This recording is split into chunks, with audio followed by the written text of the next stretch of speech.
Hello and welcome back to episode 2 of VoTY Frontline. Today we'll be interviewing the popular youth band Groovant. So in this series, we'll be tracing back the supporters of the voice of the youth in all different areas such as politics, podcasts, YouTubers, and as well today our music band Groovant. We'll be discussing with them about what inspired them to go down this route and to become the front line of the youth and take up their particular organizations. And VoTY largely is a space for the growth of the youth's voice. And through this new series, we can help to do that by connecting with these different networks. So today we'll be interviewing the popular youth band Groovant, which is very popular at the moment with about 100 subscribers, and you can find them on YouTube, and the name is Groovant. And last time we were interviewing Overturnz, who are a gaming podcast YouTube channel. Now we're taking a very different turn with this Frontline episode, and we'll be talking to a music band. And this is a new form of expression that the VoTY Frontline can use to empower the youth and help make the voice of the youth, more literally speaking it this time, actually be heard by more people. So Hamza, as seem to be the leader of Groovant, tell me briefly, what is Groovant? Well, to put it simply, we're just a band. Well, I guess we're a rock band. More precisely, we don't really do anything that isn't really instrumental. We're quite versatile in what we do. I mean, we do rock, well, some pop, and just anything that can be played on, well, a few guitars and piano and drums, I guess. But yeah, we're just a band. We started during lockdown. We're just a bunch of 15-year-olds, year 10s who like playing instruments together. And we just put out covers. And overall, I guess we just enjoy music. So, and we wanted to sort of form something that we could sort of enjoy playing together. We just overall like that experience. And plus we want to put out some content for our own careers. Because, it's hard enough doing solo music, but when you're in a band, it's so much easier just to help each other out and put covers together. Yeah, thanks, Hamza. So you mentioned there that you really enjoy music generally. So what really inspired you to create this band? I realized that you really started this a few years ago in a live performance to the school. Can you just tell me briefly about what inspired you to go into music and create this band? Oh, wow. Well, that was quite a while back. I remember, I think in year 8, so there was this like Battle of the Bands thing, and I decided that I was going to enter with Amadeus and Kevin just form a small band. And I guess we just wanted to try it out because, we'd never actually done anything together where with music we'd like to. I mean, I had been in a few school ensembles, but I'd never actually like played with my friends. So we decided, you know what, we're gonna do this Battle of the Bands thing, and we might be terrible, we might be good. We sort of went head first into it and, just put something together and played, and we realized, you know what, we really enjoy this, and we progressed the band, got some new members, and yeah, well, we're here today. Yeah, that's really remarkable. And you mentioned there about how the friendship really holds you together as a band. Maybe, Elliot, you can touch on this point. How do you make sure you hold the team together? Maybe there might be a few different ideas about style, choice of different types of music, and obviously there's different instruments. So how do you hold the team together and make sure that you really get on well? I mean, we're all really good friends and we all like the same kind of music, so it's pretty easy to be friends with everyone. So it's a good, like a bonus. Well, yeah.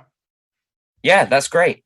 And Hamza, you mentioned in your first point that you really want to put out content there for your own careers as musicians.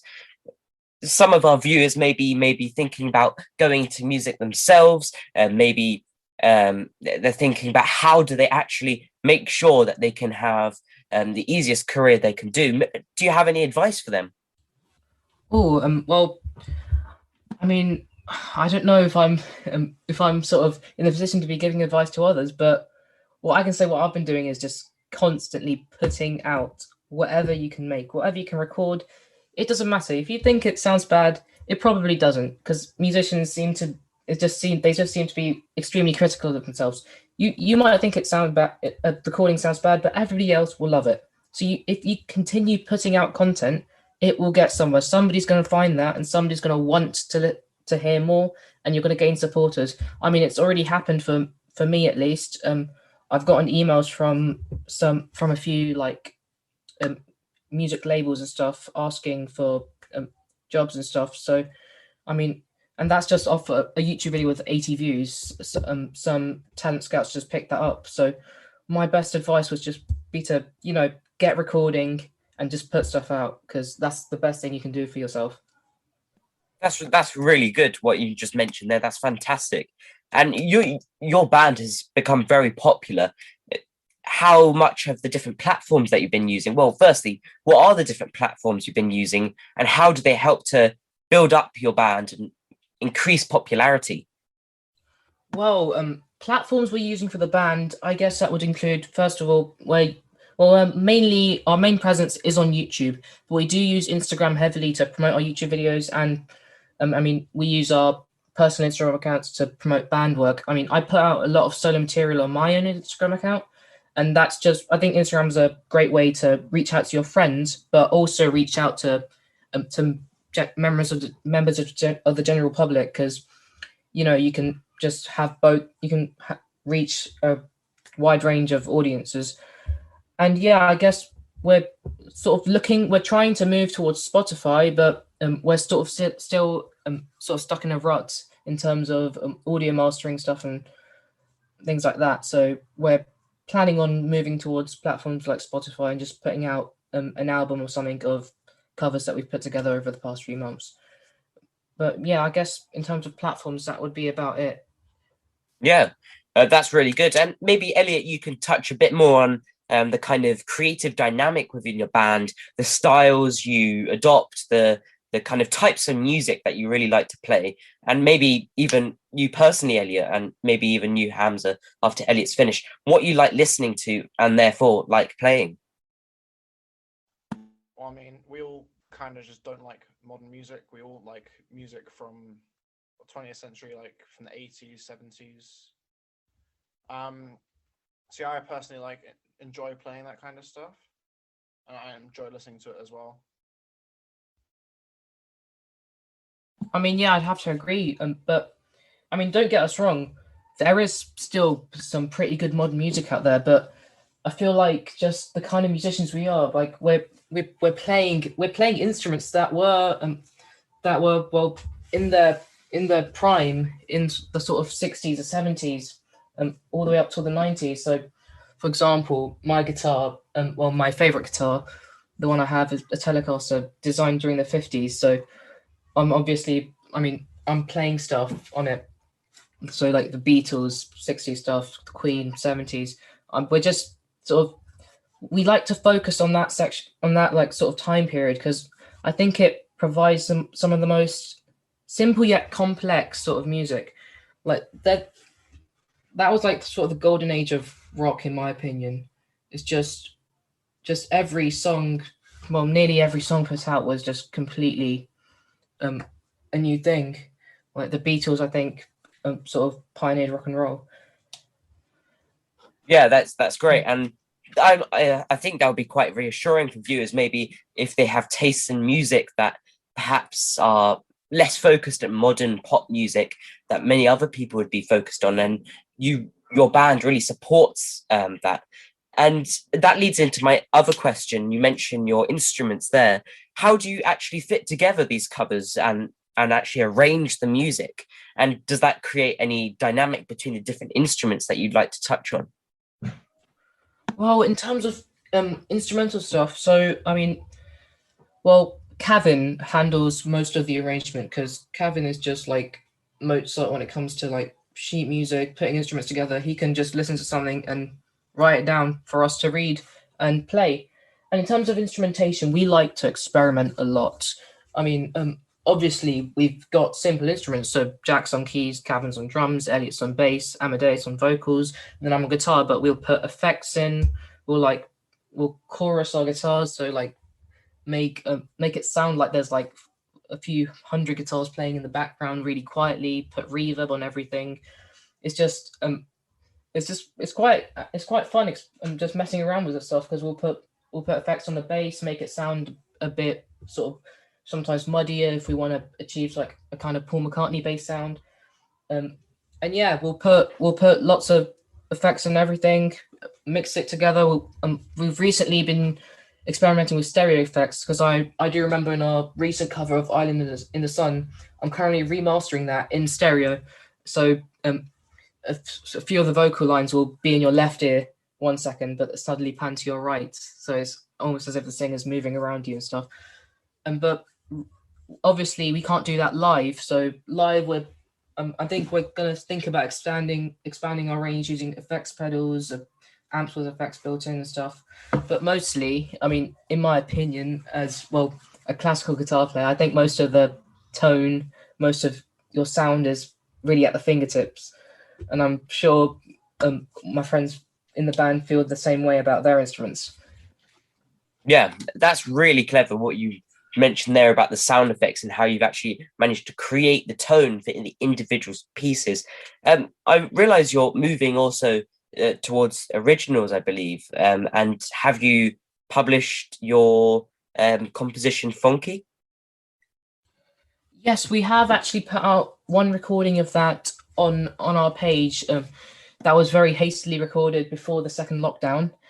But yeah, we're working. I think Funky as an original, it's only really works live. I mean, we'd love to record it. Yeah, I think that's definitely on our to-do list. But right now, I know Cavan's working on a composition for us to do, a sort of like, I don't know, hip hop / rock sort of Redbone inspired sort of thing.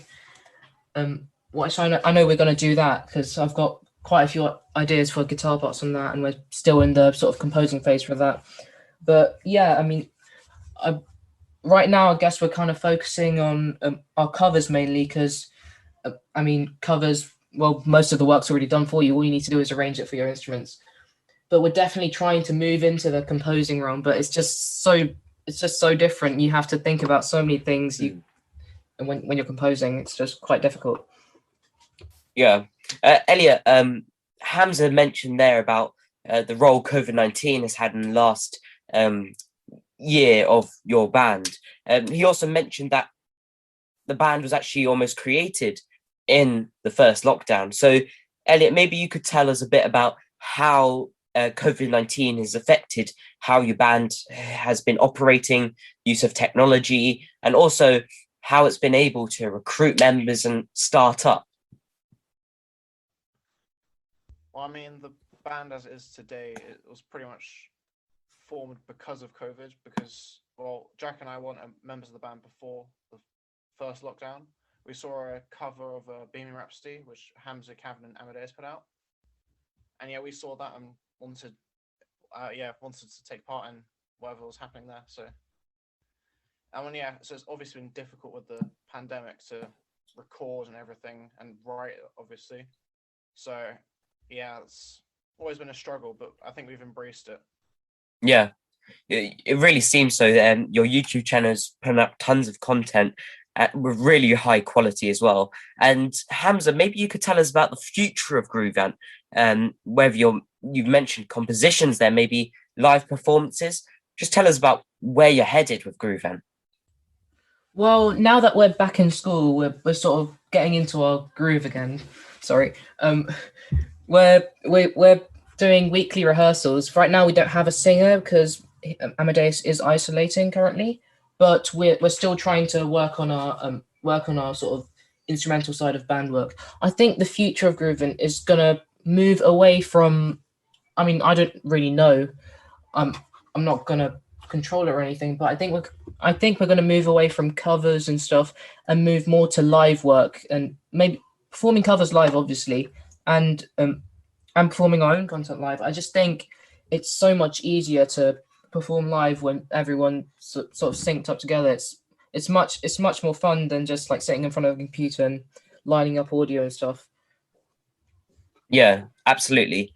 And it seems like you're heading in a really good direction. You've got lots of support for your cause. Now, tell us about how with Groovant, by putting this content out, you as a youth band can actually help to empower the youth to perhaps express themselves through music themselves, either through solo or making a band themselves. I mean, I think if you play an instrument and you want to do something with that, you let's say guitar.